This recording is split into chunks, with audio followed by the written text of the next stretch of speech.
Ingin cerita 3 kisah sebenarnya.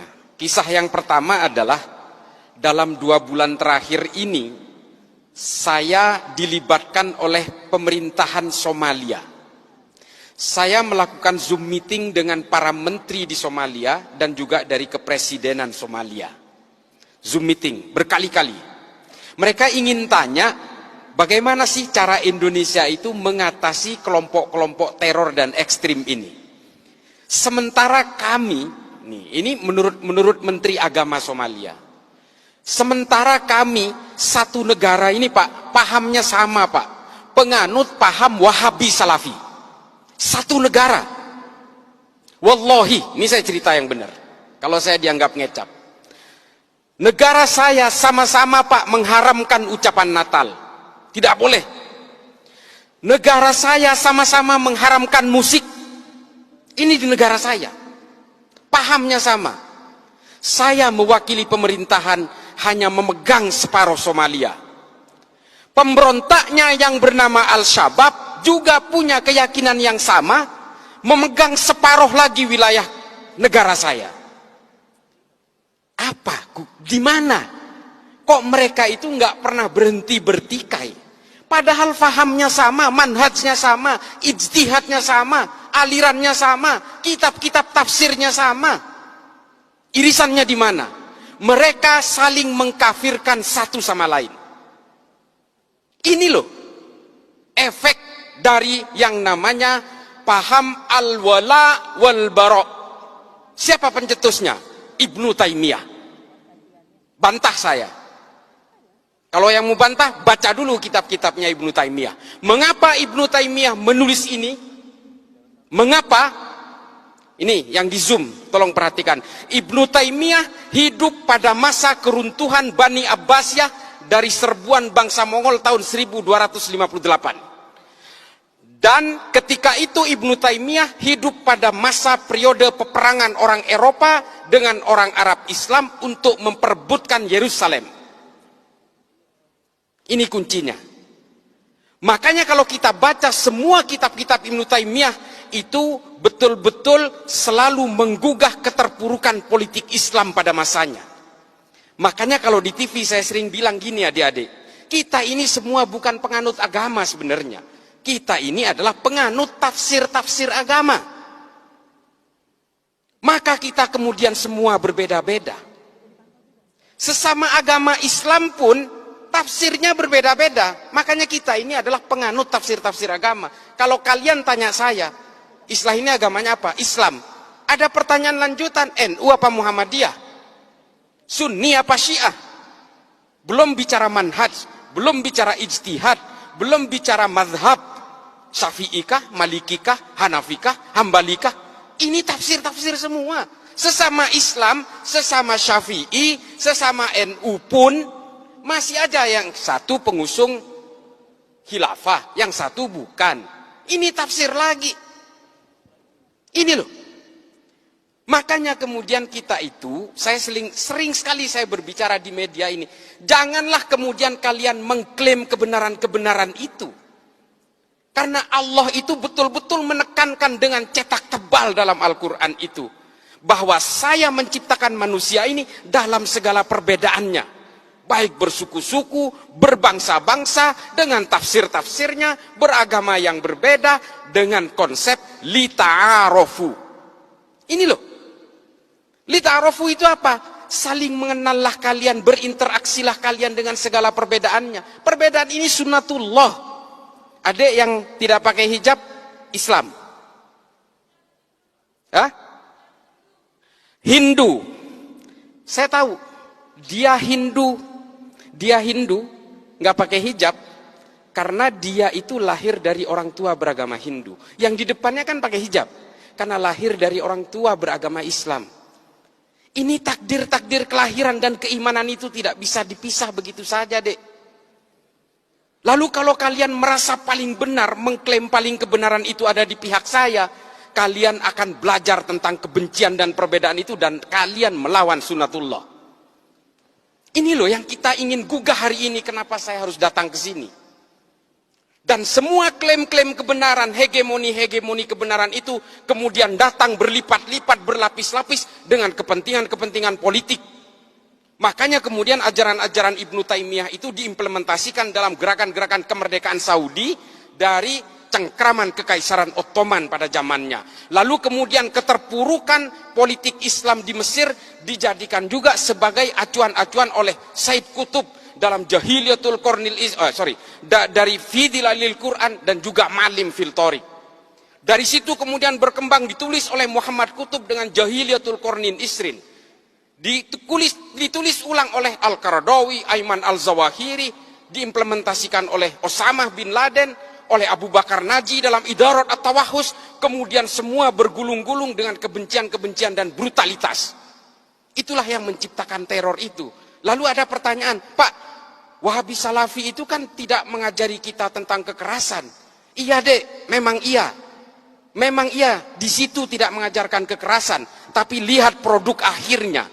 Yang ditahan oleh Densus hari ini sama usul fikihnya dengan orang-orang yang diyakini dari Wahabi Salafi itu. Kalau kalian mengharamkan musik, teroris yang dipenjara hari ini juga mengharamkan musik. Nih, kalau kalian mau tahu. Yang kalian haramkan pajak dan perbankan dan sebagainya itu, teroris yang ditangkap Densus juga pemahamannya sama. Pemahaman fikihnya sama. Ini loh, kalau kalian itu sekarang tidak mau menyanyikan lagu Indonesia Raya, hormat bendera dan sebagainya, mengharamkan wayang dan sebagainya, itu loh, teroris yang dipenjara itu juga sama. Ini kisah yang pertama tentang Somalia. Somalia hari ini tidak berhasil menentramkan rakyatnya karena saling mengkafirkan satu sama lain dengan tafsir-tafsir agama yang sama. Apakah kemudian kita mau menyimplifikasi gerakan-gerakan seperti ini? Ada disclaimer, oh itu kan tergantung orangnya. Yang namanya Al-Shabaab, nih saya kasih tahu, yang namanya Al-Shabaab itu berasal dari 32 orang yang aktif dalam kajian Islam di dalam ketentaraan Somalia. Namanya Kajian Islam Al-Ittihad Al-Islamiyah. Nama pemimpinnya siapa? Kolonel Muhammad Hasan. Setelah dia berkembang di dalam pengajian itu, jumlahnya makin banyak, lalu dia merekrut penjahat-penjahat jalanan dan bajak laut di Somalia. Sehingga entitas mereka membesar, lalu dia mengambil senjata di gudang-gudang senjata di barak-barak mereka, lalu mereka berdiri menjadi kekuatan besar yang namanya Al-Shabaab. Dan mereka sulit dikendalikan hari ini. Mereka berkembang ke Somaliland, Tanzania, Eritrea, dan ke negara-negara tanduk Afrika. Atas nama apa? Atas nama agama. Apakah agama ini memang diciptakan untuk saling membenci? Apakah agama ini memang diciptakan untuk saling mengkafirkan? Fungsi agama adalah menertibkan manusia. Kalau kemudian ada orang yang dengan memeluk agama, memeluk keyakinan agama, tiba-tiba dia tidak merasa tentram, gelisah dengan keimanan orang lain, ingin mengkafir-kafirkan orang lain, bukan salah agamanya, salah tafsirnya. Makanya saya bilang kita ini adalah penganut tafsir-tafsir agama. Lalu apa sikap kita kalau kita ingin dikatakan orang yang beragama? Jangan karena beragama membenci orang lain, mengkafir-kafirkan orang lain, lalu kemudian orang lain jika berbeda dengan kalian dinerakakan. Setelah kalian merasa sudah tidak punya dosa, lalu sibuk menghitung dosa orang lain. Ini artis hijrah tuh kelakuannya tuh.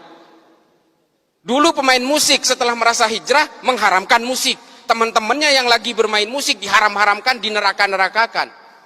Tuh kelakuannya. Setelah dirinya merasa tobat, lalu dia sibuk menghitung dosa orang lain. Ini karena tafsir-tafsir al-wala wal-bara itu loh. Ini betul-betul menjadi concern saya. Makanya kalau kalian lihat di TV, saya selalu menentang ini. Ayolah bawa agama Islam ini, termasuk agama-agama lain ini, tolong bawa deh ke dalam arah kedamaian, anti kebencian, anti kekerasan. Itu baru beragama namanya.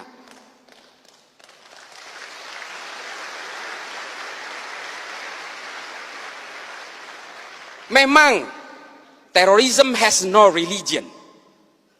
Terorisme tidak ada agamanya. Semua agama punya potensi untuk melahirkan terorisme dan kekerasan. Semua agama, bukan hanya Islam deh. Cuma kenapa saya concern kepada agama Islam? Satu, Islam itu adalah agama yang paling banyak dipeluk oleh manusia Indonesia hari ini, dan saya sendiri Islam. Di India terorisnya orang Hindu deh, Bharatiya Janata garis keras. Di Myanmar siapa terorisnya? Orang Buddha deh. Namanya Asin Wiratu. Apakah di Jerman itu ada teroris? Ada, Protestan. Namanya Baader-Meinhof, nama kelompoknya. Apakah di Amerika tidak ada teroris? Ada deh, namanya White Supremacy, Ku Klux Klan, FARC, Antifa. Tidak ada teroris Islam di sana, itu sedikit.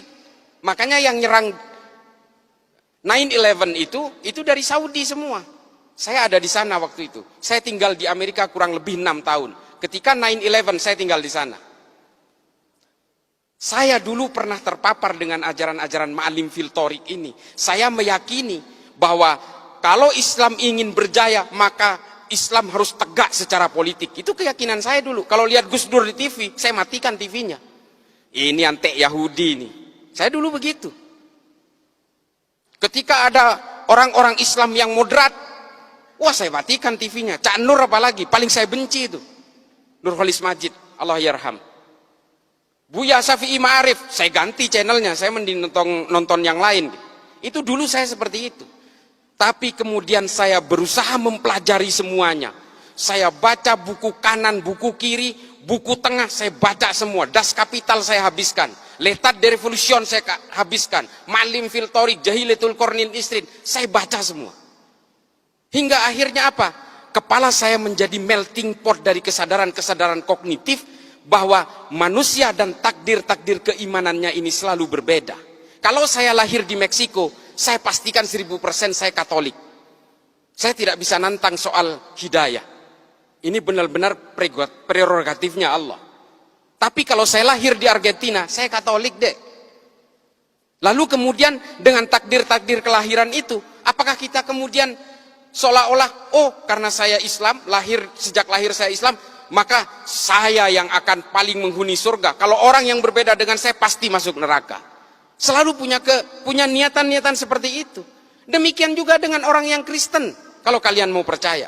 Orang yang Katolik juga begitu kok.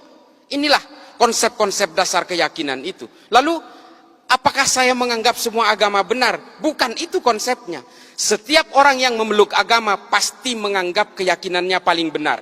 Persoalannya, apakah dengan menganggap keyakinan saya yang paling benar, apakah saya harus menyalah-nyalahkan keyakinan orang lain? Kan nggak harus.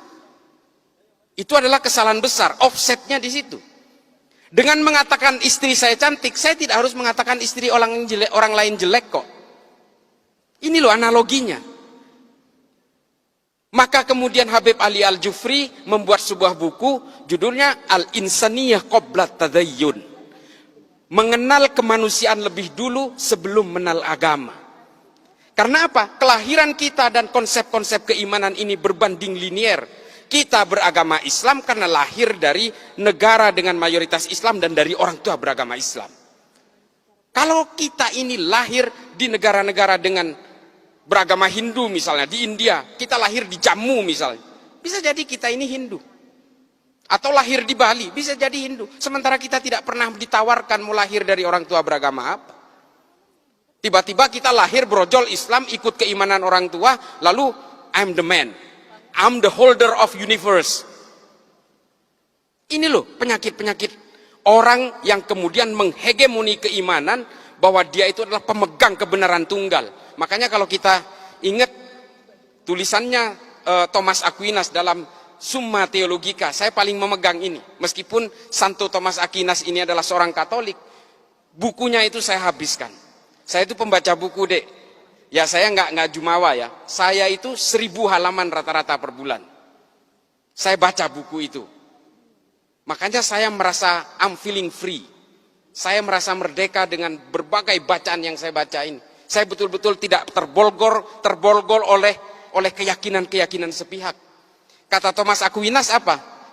Hominem unius libri. Saya paling takut kalau ada orang baca satu buku, lalu dianggap ini adalah kebenaran paling mutlak.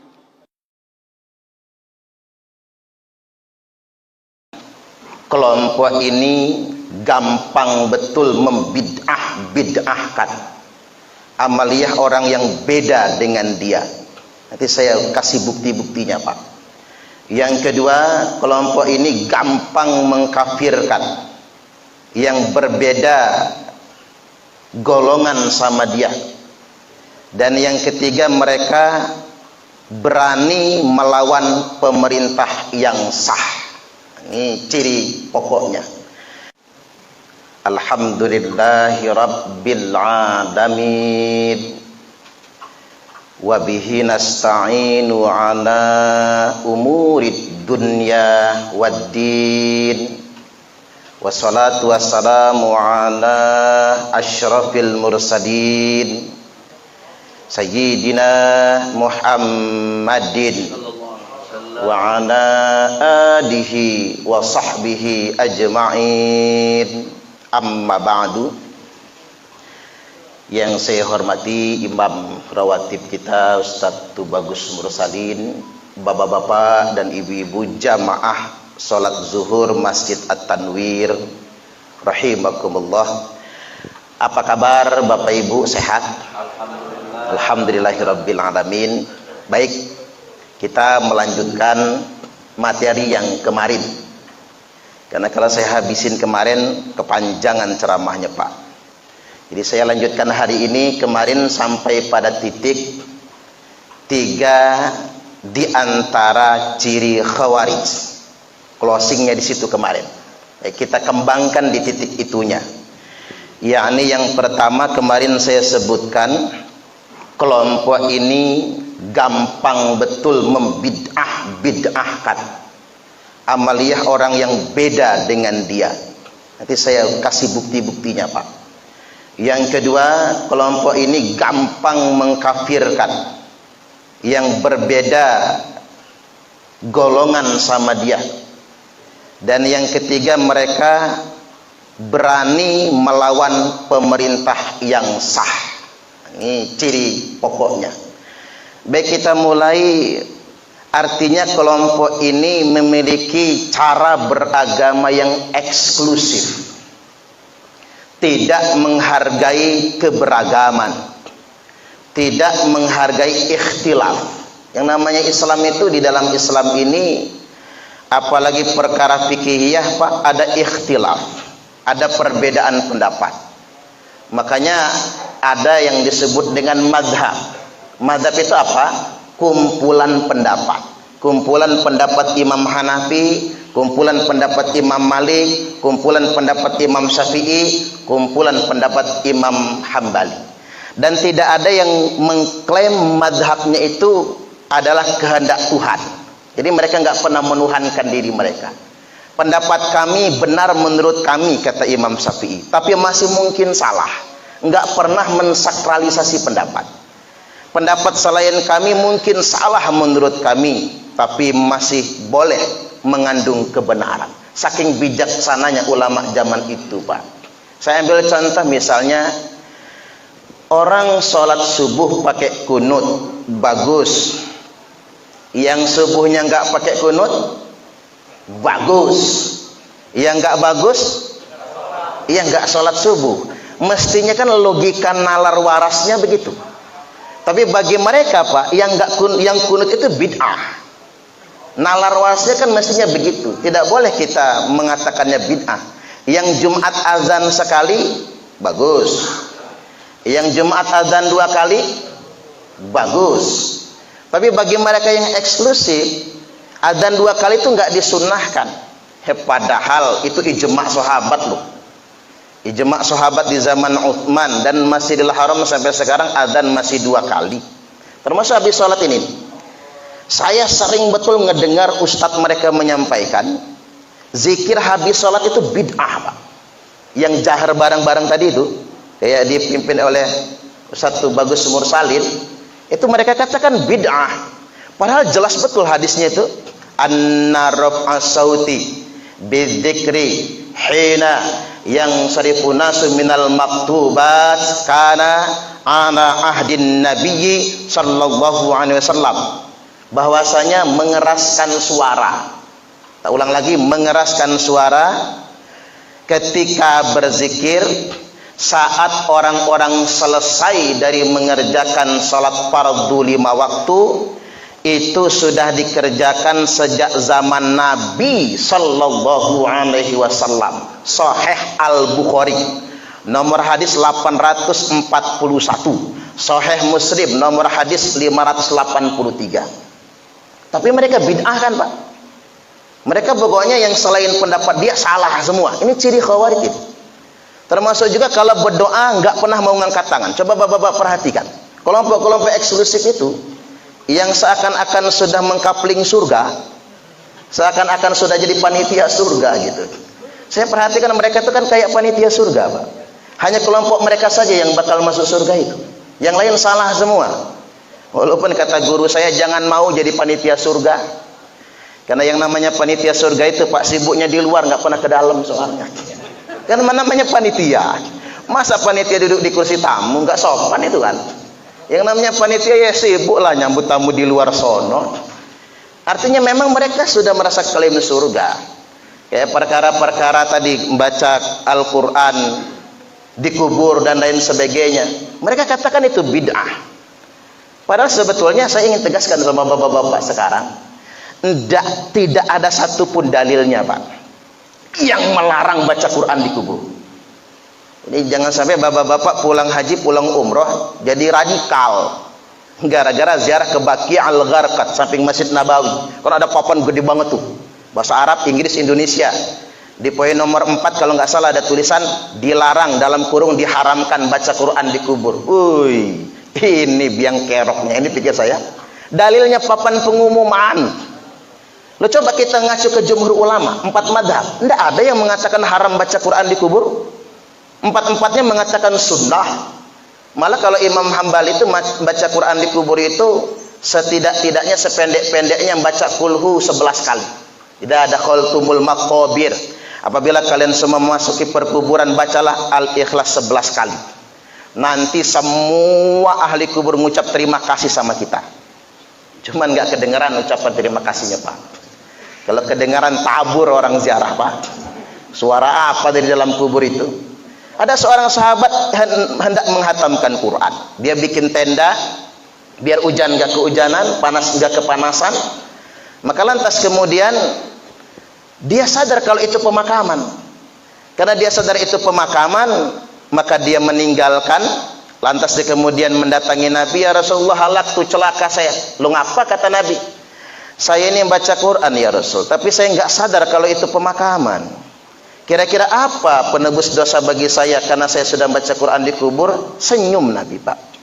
Kata Nabi, pulang kamu ke kuburan tadi, lanjutkan bacaan Quranmu sampai selesai, karena bacaanmu mendatangkan ketenangan dan keselamatan bagi semua ahli kubur yang ada di sana.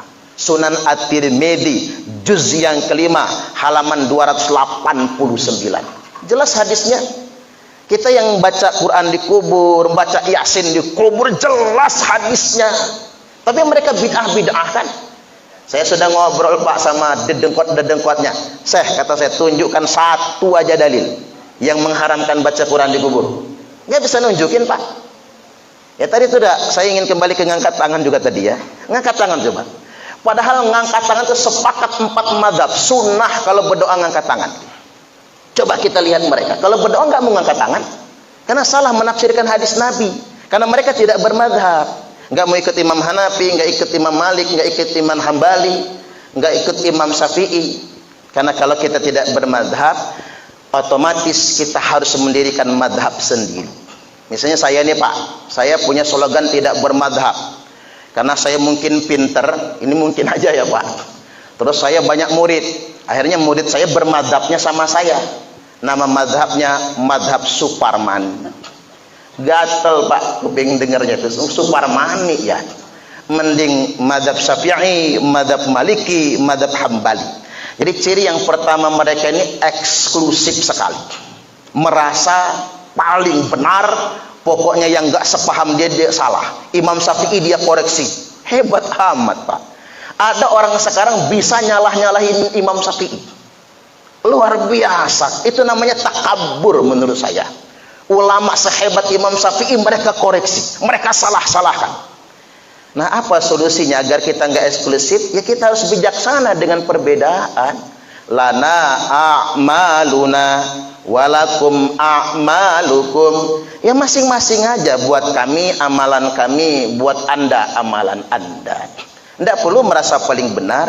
Masing-masing yang doanya pengen ngangkat tangan silahkan, sunnah kok.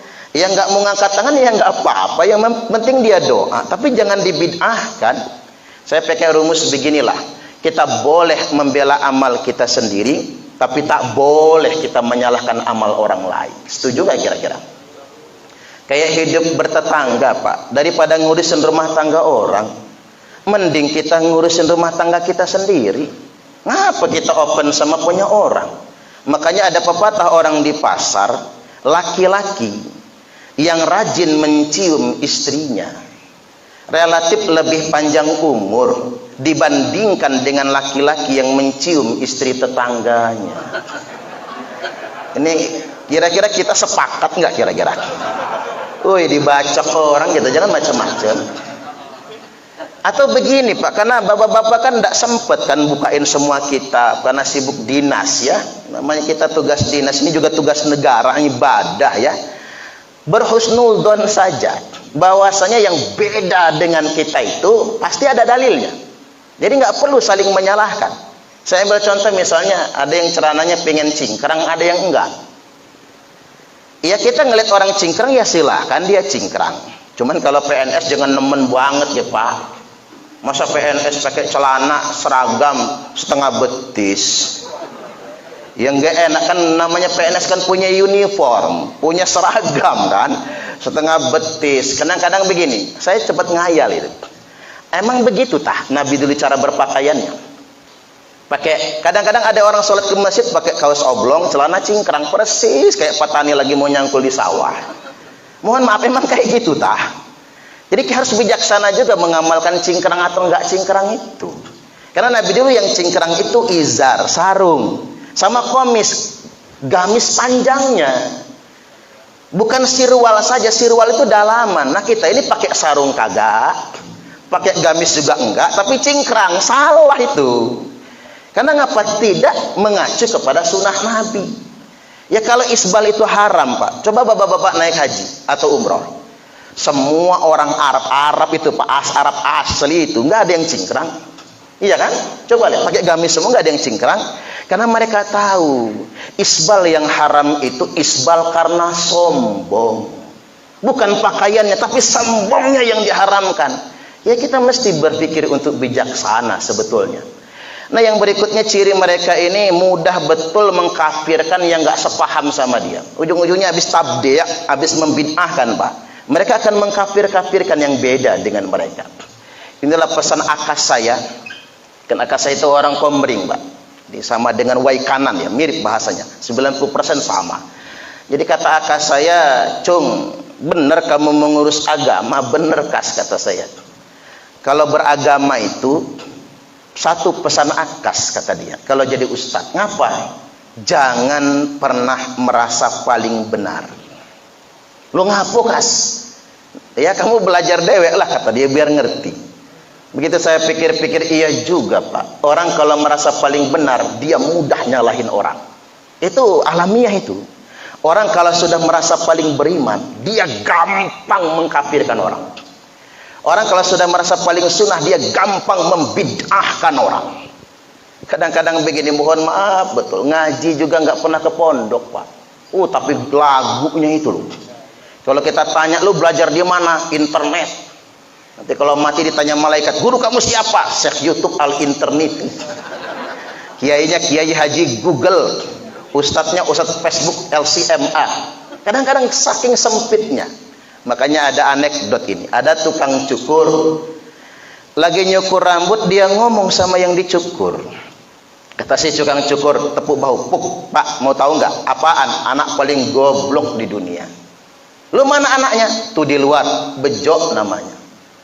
Ada Pak Bejo nggak Pak? Kalau Pak Waluyo ada kemarin ya. Pak Bejo ini hari ini Pak Bejo Pak. Nggak ada ya, alhamdulillah. Bejo namanya.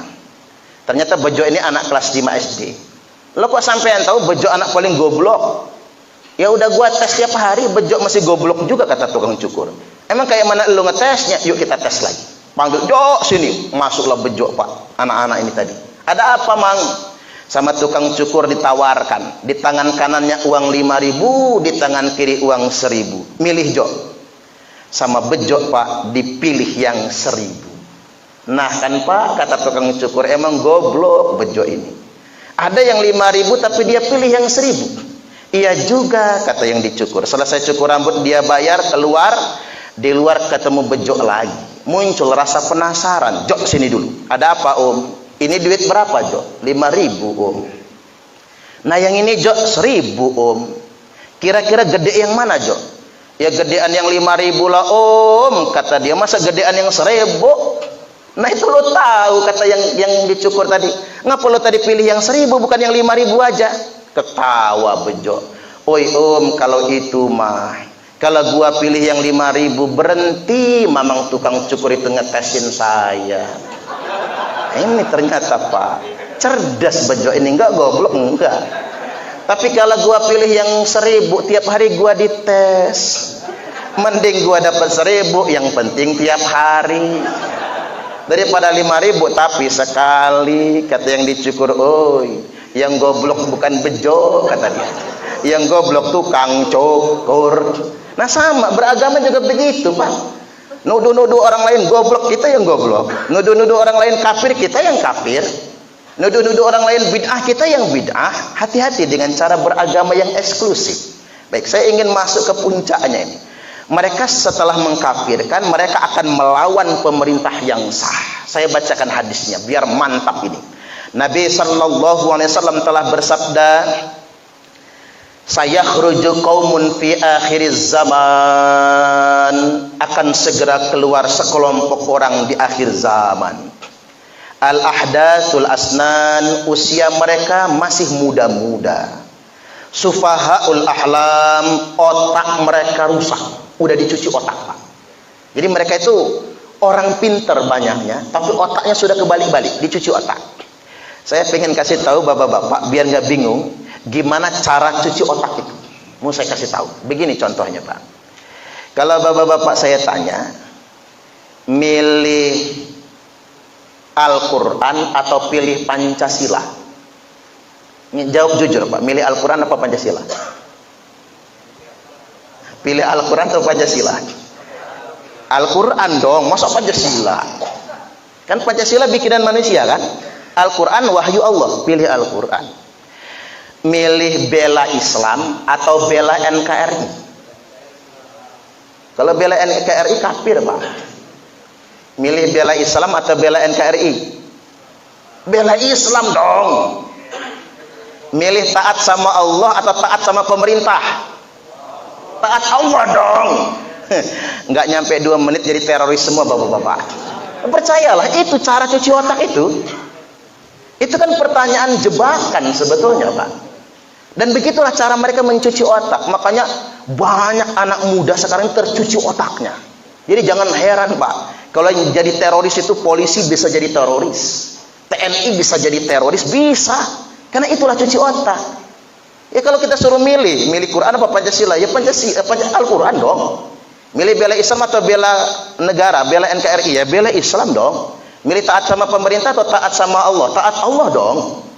Padahal itu pertanyaan yang tidak perlu dipilih, pilihan yang tidak perlu dijawab. Sama kayak pertanyaan begini, ibu-ibu ditanya milih taat suami atau taat sama Allah? Nggak boleh dipilih bu, bahaya itu. Taat Allah dicerai laki nanti jangan.